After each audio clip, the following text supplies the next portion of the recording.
ভাবি তুমি সেই কাঁদতেছো কেন কও? কান্দের লাভ কি? যে যাবার সে তো গেছেই। আর দেখো আজকে না কালকে তোমারও মরতে হইব। এগুলা কান্দাকাটি বাদ দাও। না, সে মারা যায় নাই। আমি মনে প্রাণে বিশ্বাস করি যে সে সব সময় আমার সাথে সাথেই আছে। সে আমার থেকে দূরে যাইতে পারে না, যাইতে পারে না। ভাবি এটা তোমার ভুল ধারণা। দেখো তুমি আজকে কান্দাকাটি করতেছো, তুমি নামাজ পড়ো, তুমি তার জন্য দোয়া কামনা করো। এইভাবে কান্দাকাটি করো না। রাসেলে বউ, তোমার একটা কথা কই, তোমার বয়সটা অল্প, এখনো তোমার কিছু হয় নাই। যে যাবার সে তো গেছে, তারে ভুলে নতুন করে একটা সংসার করো। অনেক ভালো ভালো পোলা আছে, তোমার বিয়া করবো। না না চাচি, এটা আপনি কি কইলেন? আমার স্বামীর নিয়ে তো আমি অনেক সুখে সংসার করতেছিলাম। আমার স্বামী আমার অনেক ভালোবাসতো, আর আমি আমার স্বামীর ভালোবাসার তুচ্ছ কইরা অন্য কারো সংসারে যাবো না, এইটা আমার পক্ষে সম্ভব না। এটা আমি করতে পারুম না। বউ, তুমি আবেগে বসে এখন যে কথা কইতাছো, এই কথা কই লাভ কি? তোমার যে বয়স, এই বয়সে তুমি যে একলা থাকো, মানুষ তোমার খুঁচাইবো, 10 জনে 10 রকম কথা কব। তুমি যতই ভালো থাকো, তার সাথে তোমার ভালো কথা কই, তুমি বিয়ে কইরা নাও, তাতে সুখে শান্তিতে থাকতে পারবা। না চাচি, আমি আমার স্বামীর ভিটা ছেড়ে কোনো জায়গা যাইতে পারুম না। আমি আমার স্বামীর ভিটায় অনেক ভালো আছি চাচি। এখন আপনারা যাইতে পারেন এখান থেকে। ধরা ছেলে বউ, তোমার আমরা ভালো কথাই কইতে আইছিলাম, কিন্তু আঙ্গুর কথা তো শুনলা না।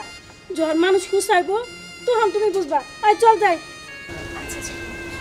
ভাবি ছোট মুখে বড় কথা কর নাই, তবু একটা কথা কয়ে যে যাওয়ার সময় চাচি যা কইছে এটা ঠিক কথাই কইছে। এই বয়সে একটা মানুষ থাকলে অনেক কষ্ট হয়। আপনি একটু ভাইবার সাথে দেখেন। আমি চল যাইছে, উপদেশ দিয়ে লাভ নাই, তুমি যাই।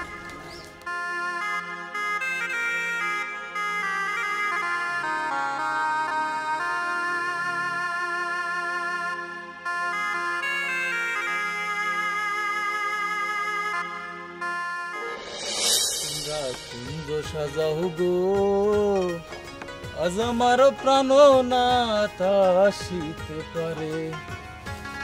মনে চাই দিলে চাই, কি দিলে চাই কোনে চাই, আয় না কে রে এখন শালারে কখনই তো কইছি, এখন পর্যন্ত তোর আসার নামই নাই। কও এদিকে আমার তাড়াতাড়ি বেজে গেছে গা, এখনই যাইতে হবো, নাই করে রাইখে যাবো গা। না ঠিক হইব না, ও আসুক, ওরে নিয়েই যাই। তোমরা কুঞ্জ সাজাও গো, আজ আমার দোস্ত কি ব্যাপার ডাকছস কেন? ডাকছি কেন, এতক্ষণ তোর আসার সময় হইলো, আমি কেন ডাক করবার তুই বুঝোস না? শোন, ওই যে উত্তর পাড়ার রহিমের যে বউটা, হ্যাঁ কিছুদিন হলো রহিম মারা গেছে, শুনছি রহিমের বউ নাকি স্বামী বিটা ছাড়া যাবো না। আর তাছাড়া তুই তো জানোসই রহিমের বউটা পুরাই আগুনের মতো। চল দুইজনে যাইয়া একটু ফুর্তি করে আসি। দোস্ত তুই কথা ঠিকই কইছ, জিনিসটার প্রতি অনেক আগে থাকতে আমার লোক। আজকে যখন তুই কইলি আমারে, এমন আমার সাহস বেড়ে গেছে। চল দোস্ত খালি তাড়াতাড়ি। ও আমার আগে তুই টোপ পাইতে বসে রইছস, বলার সাথে সাথে কেমন যেন আগুনের মতো জ্বলা উঠলি। চল আগে যাই দেখি কি হয়। আচ্ছা চল। শোন, তুই আগে যাবি না আমি আগে যাবো? ওটা সময়ই কয়ে দিব, সিচুয়েশনই কয়ে দিব। চল তবে আমার আগে দিস।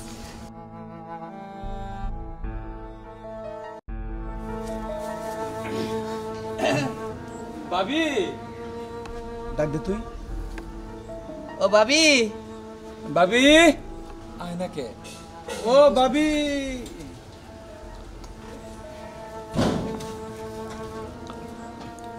ভাবি ভালো আছেন আপনি?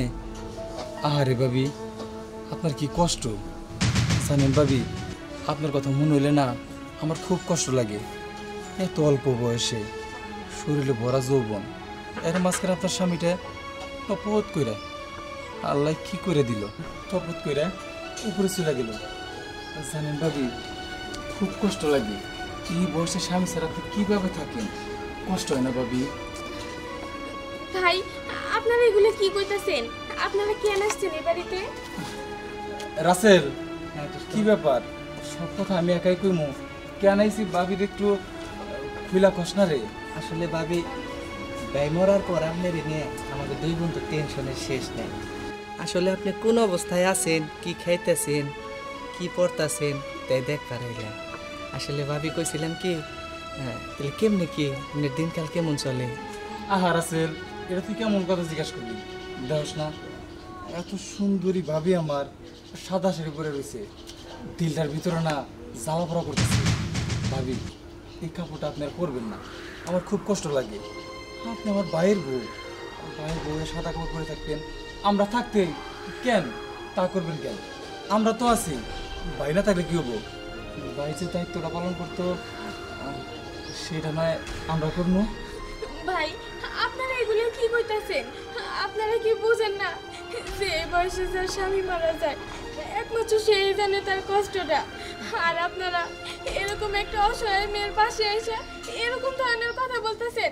হ্যাঁ ভাবি, ভুল বুঝতেছেন, আমরা তো আপনার পাশে দাঁড়াইতে আসছি। আপনার এই যৌবন এত তাড়াতাড়ি শেষ হয়ে যাইব আমরা থাকতে। ভাবি এত কথা বাড়ায়েন না, কেন আসছি কি বলতাছি আপনি খুব ভালো করেই বুঝতেছেন। আপনি ছোট খুকি না, বুঝছেন? কথা না বাড়াইয়া চলেন, ঘরে চলেন। হ্যাঁ ভাবি। ভাই আপনারা এগুলো কি করতেছেন? ছাড়ান কইতাছি। হ্যাঁ ভাবি, এত পোলাপানের মতো করেন না তো। কি করতে চাইতেছি কি বলতে চাইতেছি খুব ভালো করে বুঝতেছেন। চলেন, কথা না বাড়াইয়া দুজনে ঘরে যাই। রাসেল তুই থাক, আমি একটু আসি। চলেন ভাবি। ভাই দেখেন ছাড়েন বলতাছি, ছাড়েন। ভাই আপনাদের সমস্যা কি? আপনারা এসে আমার এরকম ভাবে কথা কইতাছেন। আচ্ছা আপনাদের ঘরে কি মা বোন নাই? আপনাদের এই সমস্ত কথা বলতে একটু বিবেকে বাঁচতেছে না? না না না ভাবি, বিবেকের কথা কেন না, মা বোন সব কিছু আছে, কিন্তু আপনার মতো টসটসা ভাবি আমাদের ঘরে নাই। চলেন তাড়াতাড়ি চলেন। হ ভাবি, রানা তো ঠিক কথাই কইছে। আপনি ওইরকম করতেছেন কেন? যান, রানার সাথে যান, ঘরে যান। দোস্ত নিয়ে যা ভাবি, চলেন চলেন চলেন চলেন ভাবি। ভাই ভাই আপনার করতে ভয় লাগে, আপনারা এখান থেকে চলে যান। অন্তত আমার আপনাদের বোন মনে করে এখান থেকে চলে যান। রাসেল ভাবি মনে হয় আমার পছন্দ করতেছে না, যা তুই আগে নিয়ে যা, আমি এখানে থাকি। যা যা যা যা। চলো ভাবি, আসেন। ভাই ভাই দেখেন, আপনারা তো শুধু আমার লোক জীবনটাই দেখলেন, কিন্তু স্বামী মরা নারীর কষ্টটা তো আপনারা একবার দেখলেন না। কই আপনারা তো খুব সুন্দর করে আপনাদের কথা কয়ে যেতেছেন, কিন্তু আমি যে কষ্টের মধ্যে আছি সেটা তো একটাবার বললেন না। ভাই আপনাদের মধ্যে যদি সামান্য একটু মনুষ্যত্ব থাকতো তাইলে আপনারা আমার মতন একটি বিধবা নারীর সাথে এরকম ধরনের আচরণ কোনোদিনও করতে পারতেন না। ভাই আপনারা কি জানেন আমার স্বামীটা মারা যাবার পর থেকে আমি কি হালে থাকি, কত কষ্টে থাকি? না তা বুঝবেন না। আচ্ছা ভাই, আপনাদের ঘরের বোনের সাথে যদি আজকে আমার মতন এরকম কোনো কাহিনী হইতো তখন আপনারা কি করতেন? আপনারা কি চুপ করে বসে থাকতেন? আজকে শুধুমাত্র আমার কেউ নাই বলে আপনারা আমার অসহায়তার সুযোগ নিতেছেন, কিন্তু ভাই এটা উচিত না। আপনাদের একটু বোঝা উচিত যে এই স্বামী মারা বিধবা নারীটা কত কষ্টে আছে, কত কষ্টে তার দিনগুলো পার করতেছে। ঠিক আছে, আমার এই কষ্টের কথা শোনার পরেও যদি আপনাদের আমার এই দেহের প্রতি লোভ থাকে তাইলে যান, আপনাদের যা খুশি আপনারা তাই করেন। বোন চুপ করো বোন, আসলে আমরা এইভাবে কখনো চিন্তা করে দেখি নাই। অনেক বড় ভুল করে ফেলেছি আমরা, যে ভুলটা আমরা দুজন বুঝতে পারি নাই। দেখো বোন, তুমি যেভাবে বুঝাইলা এভাবে কোনোদিন চিন্তা করি নাই। সত্যি তো আপনি একজন বিধবা নারী, আপনার স্বামীর স্মৃতি আঁকড়ে ধরে আপনি বাঁচতে চাইতেছেন, কিন্তু আমাদের মতো খারাপ কিছু লোক সমাজে যারা বাস করি তারা আপনাদের অতিরিক্ত বিরক্ত করে থাকি, যে বিরক্ততার কারণে একটা সময় আমরা ভুলে যাই যে আমরা মানুষ। আসলে বোন আমরা মানুষ না, আমরা মানুষের মতো দেখতে, মানুষ রূপী অমানুষ আমরা। হ্যাঁ বোন, রানা ঠিক কথাই কইছে। আসলে আমরা মানুষ নামের অমানুষ। তোমার কাছে ক্ষমা চাওয়ার ভাষা আমরা হারাইয়া ফেলাইছি। তারপরেও যদি পারো আমাকে দুইজনকে ভাই হিসেবে ক্ষমা করে দিও। হ্যাঁ বোন, আমাকে দুজনে ক্ষমা করে দাও। আসলে যে অন্যায়টা করতে চাইছিলাম সে অন্যায়টা হয়তো বা ওই উপরওয়ালা কোনোদিন ক্ষমা করতো না, আর তুমি যদি ক্ষমা না করো তাহলে ওই আল্লাহ আমাকে কোনোদিন ক্ষমা করবো না। তোমার হাত জোর করে দিতেছে বোন, আমাকে দুজনে মাফ করে দাও।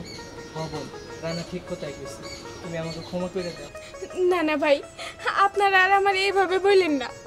মানুষ মাত্রই তো ভুল। তাছাড়া আপনারা যে আপনাদের ভুল স্বীকার করছেন, ভুল বুঝতে পারছেন, এটাই অনেক কিছু। আল্লাহর কাছে দোয়া করি আল্লাহ যেন আপনাদের জ্ঞান বুদ্ধি আরো বাড়িয়ে দেয়। বোন, আসলে কি করে যে তোমার ধন্যবাদ দিব সেই ভাষাটা আমাকে জানা নাই, কিন্তু তুমি যে আমাকে ক্ষমা করে দিছো এটা আমার জন্য অনেক। একটা কথা শুনে রাখো বোন, সমাজে আমাদের মতো খারাপ লোক আরও অনেক আছে। তোমার এই বয়সে সবাই তোমার বিরক্ত করবে। আমরা দুই ভাই তোমার পাশে সব সময় আছি। তোমার যখন যে বিপদ হইব আমাদের বলবা, আমরা সবসময় তোমার পাশে আছি। কি কষ্ট আছেন? রানা ঠিক কথাই কইছে, তোমার এখন থেকে কোনো সমস্যা হলে তুমি আমাকে জানাইবে। আর ভাবি, আপনার যা যা লাগে আমরা সব কিছু আপনার বাড়িতে পাঠাই দিব। এখন থেকে আর আপনার বাইরের বাড়ি যাইতে হবো না, আর বাজার করতেও যাইতে হবো না। আমরা দুইজন আছি, যখন যা লাগবো আমরা আপনার বাড়িতে পাঠাই দিব। ভাই, আপনাদের কথা শুনে আমি অনেক খুশি হয়েছি। তো আপনি একটা কথা কি জানেন, আসলে আপনারা দেখে আমি খুব অবাক হয়ে গেছি। এই অল্প বয়সে আপনার স্বামীটা মারা গেছে, কিন্তু দেখেন আপনি আপনার স্বামী স্ত্রীতে একটা ধরে সারা জীবন বাঁচবার চান। এরকম মেয়া সমাজ আসলে খুবই বিরল, পাওয়া যায় না। আমি দোয়া করি আপনি যেন আপনার স্বামী স্মৃতি ধরে বাকিটা জীবন পার করতে পারেন। হ্যাঁ ভাই, আপনারা শুধু সারা জীবন আমার জন্য দোয়া করবেন, আর আমার স্বামী যেন পরে অনেক ভালো করতে পারে সেই দোয়াও করে। ঠিক আছে বাবু, রাসেল চলে এবার। চল রানা। আমরা আসি।